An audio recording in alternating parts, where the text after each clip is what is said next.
Sometimes it's best to expect the unexpected. When the Straits of Hormuz first closed, everyone was in a panic, and it was the biggest crisis that many of us have seen in this generation. There are thousands of vessels that are stuck. Ships are still getting attacked. They said they control the strait. They do not. We heard from the International Energy Agency that this is the biggest oil supply crisis ever seen. It is in the world's largest oil-producing region. The Straits of Hormuz is responsible for 20 to 25% of the world's oil as well as gas seaborne trade. So we're talking about 20 million barrels per day. It also meant that a lot of food supplies, fertilizers, and other essential commodities were stuck.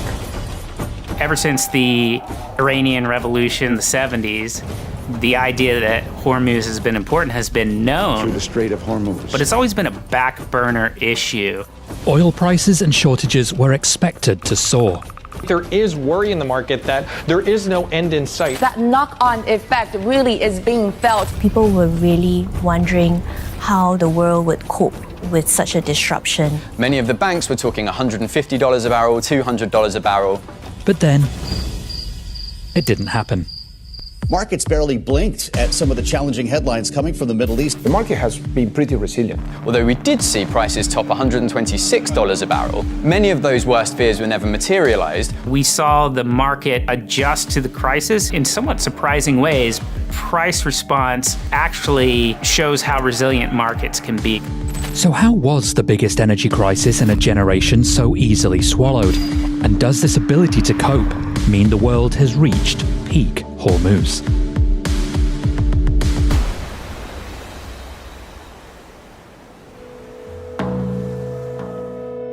As a shipping route, the Strait of Hormuz is a tight fit.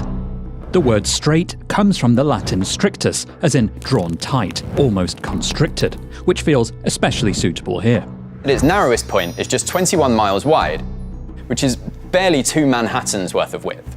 Prior to the war, we were looking at around 120 to 130 commercial ship movements daily. 50% or so would be oil and gas vessels.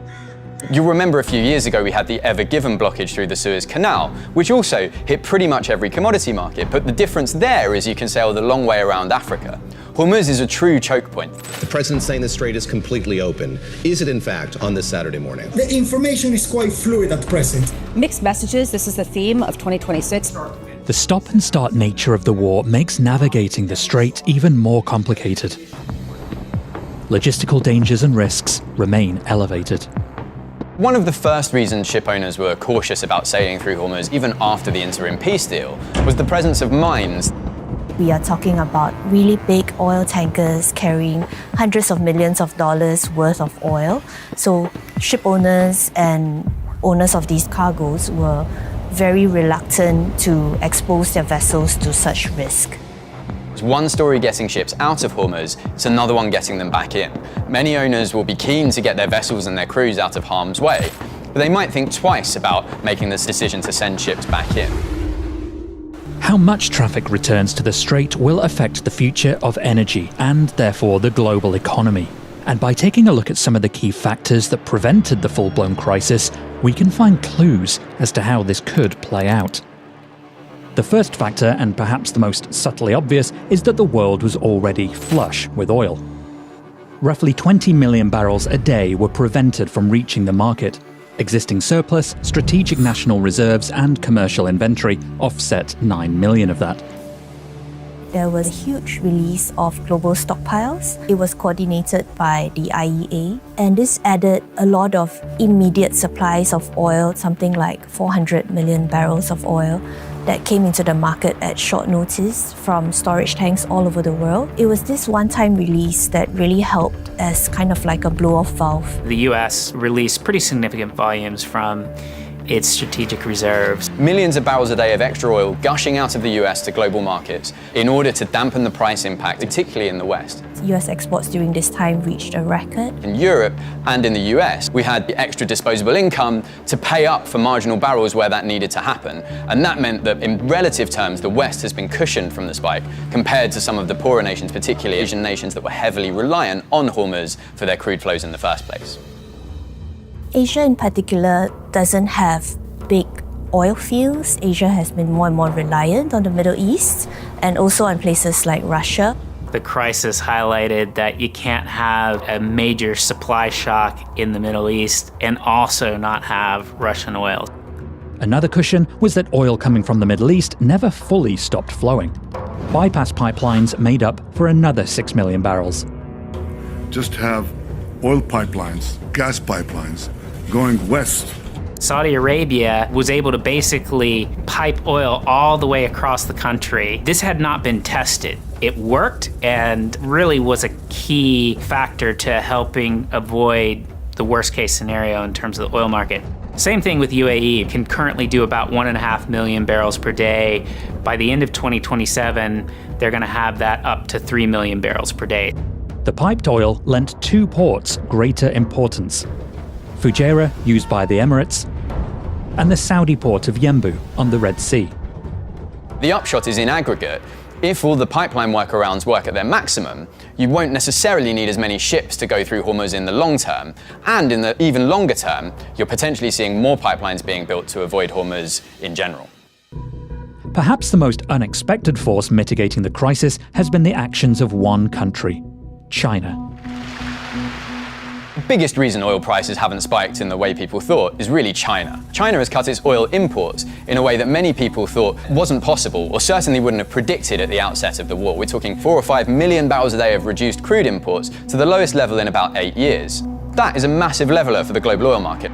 This pullback can be attributed to a pause in strategic stockpiling. This reduction in demand is really significant as a number, because it is more than the consumption of what Japan, for example, would import on a given day. In some sense, China did the world a favor. If they had been competing for barrels on the marketplace, quite potentially could have seen more price impact during the closure. The measures China and other countries took to achieve roughly 3 million barrels in demand destruction are varied. Added up, these were the major factors preventing the crisis. But China's agility also comes from strategic investments towards electrification.